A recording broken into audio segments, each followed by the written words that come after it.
জানেন তো কবিগুরু রবীন্দ্রনাথ ঠাকুর তার শেষের কবিতাতে কি লিখে গেছেন? দূরত্ব যদি সত্যি সত্যিই ভালোবাসার গভীরতা বাড়িয়ে দেয়, তাহলে আমি দূরে, বহু দূরেই থাকতে চাই, অনেক অনেক দূরে।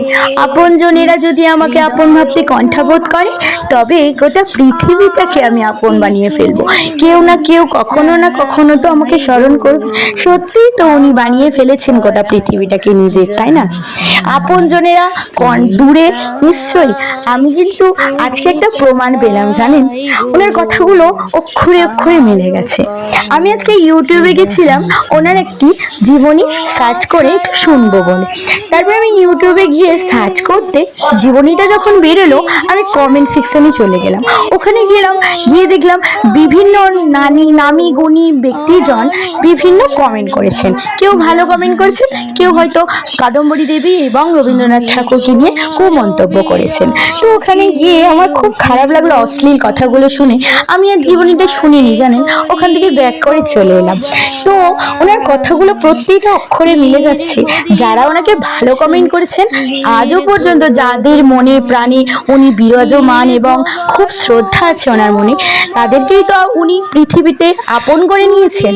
আর যারা ওনার সম্বন্ধে অশ্লীল ক্রূর মন্তব্য করছেন, তাদেরকে উনি দূরে ছড়িয়ে দিয়েছেন, তাদের থেকে অনেক দূরে চলে গেছেন।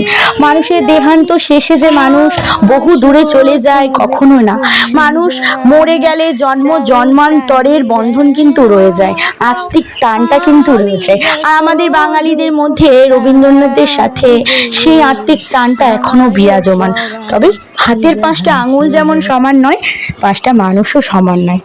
আছে দুঃখ, আছে মৃত্যু, বিরহ দহন লাগে, তবুও শান্তি, তবুও আনন্দ, তবুও অনন্ত জাগে, তবু প্রাণ নিত্য ধারা, হাসি সূর্য চন্দ্র তারা, বসন্ত নিকুঞ্জ আসে বিচিত্র রাগে।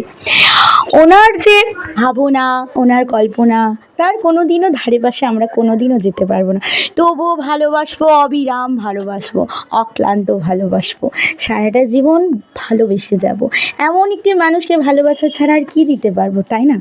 তো আজকে তিনি আমাদের মধ্যে নেই, কিন্তু যারা তাকে ভালোবাসেন তাদের মধ্যে তিনি নিশ্চয়ই আছেন।